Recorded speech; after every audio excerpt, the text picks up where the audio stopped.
want to take some water or dunk your dog's foot in some water and just paste the hair out of the way, so that way the hair is not getting caught in the grinder. Sprite doesn't have a lot of hair on her feet, so I don't really need to worry about that. But when I'm using the grinder, I'm going to use it to round the edges of her nail, so that way I don't wind up with sharp nail that cuts if she happens to jump on me, or that is overly sharp. And what I'll do is I'll start just by touching the grinder to the end of her nail. I move it to the side, round that edge, move it to the other side, round that edge, bring it up to the top of her nail, round off that little tip, and I just take off a little bit at a time. But the whole time I'm doing that, I'm being very careful that I'm not holding the grinder in place for one period of time that's too long, where I run the risk of cutting into the Kwik or hitting the Kwik. I just want to take off tiny bits at a time. Good girl. So that way I have a nice, successful cut. In all my years of using this grinder to trim my dog's toenails, I have never once hit my dog's Kwik. And the reason for that is this particular tool allows me a lot of accuracy as I'm trimming. As I'm using the grinder, I can see where the blood vessel is, where that Kwik is, and I can avoid grinding down to that spot. So it's a great tool for a lot of accuracy. Now, as much as I love this tool, there are some things you need to be aware of when using a grinder. First thing we need to do is teach the dog to be comfortable with the sound of the grinder. And I can do that just simply by starting, turning it on, rewarding her, and then turning it off. So she learns the good stuff comes when this sound suddenly comes on.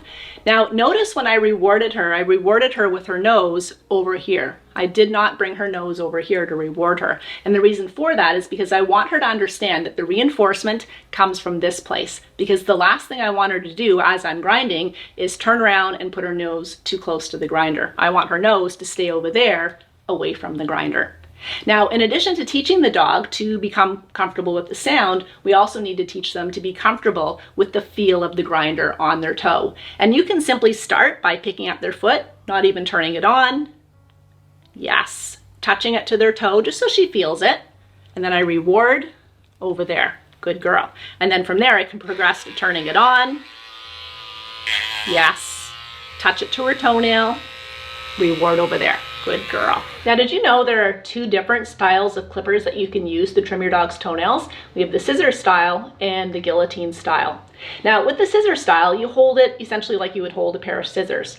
On many of these scissor style trimmers, there is a guard or a guide. It's a little movable part that sits close to the blades, and essentially it's meant to prevent you from cutting off too much of your dog's toenail. But you'll notice that mine don't have the guard, and the reason for that is because I've removed it. I don't use the guard simply because if I was to place my dog's toenail into the clippers right up to the guard, guaranteed I would cut into the Kwik, because I like to keep my dog's toenails short.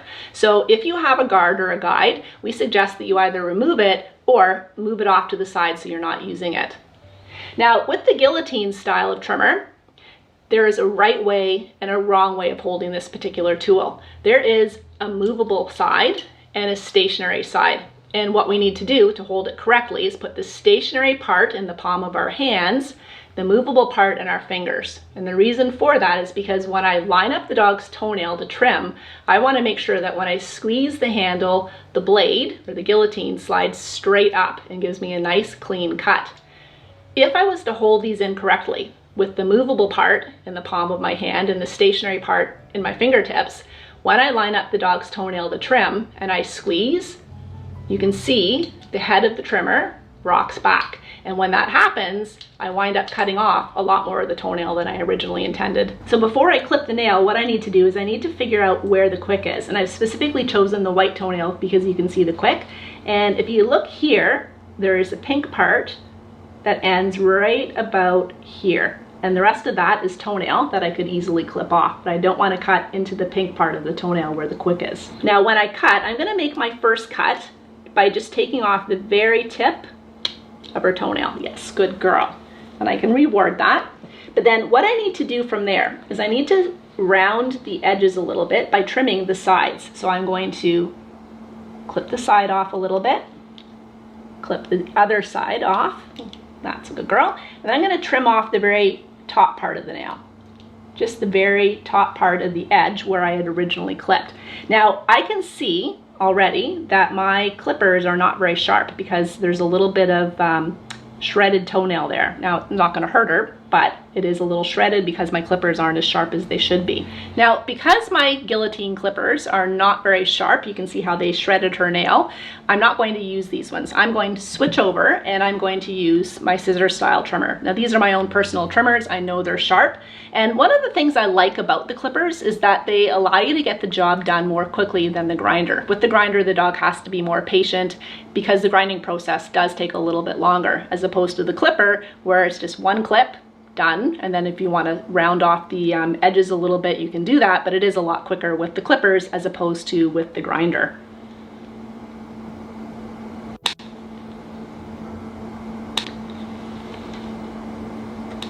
Good girl.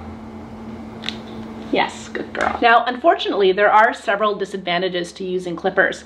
First of all, if your clippers are not sharp enough, if the blades are not sharp enough, they will shred the nail. And that happened to me with the Guillotine style, which is why I switched over to using my own clippers, which I know are sharp. But the other thing is that they can leave very sharp edges as well, especially if I don't take the time to round off the edges. And even when I round off the edges with clippers, I find there are still some sharp edges. And then the biggest drawback to using the clipper is the fact that there's more room for error, and there's a greater chance that as I'm clipping, I could potentially hit the Kwik. For such a popular tool, there are several disadvantages to using a clipper. My personal go-to is using the grinder. Now, I do teach my dogs to tolerate having their nails clipped just for the sake of a training exercise, but when I'm doing their nails, this is the tool that I use for the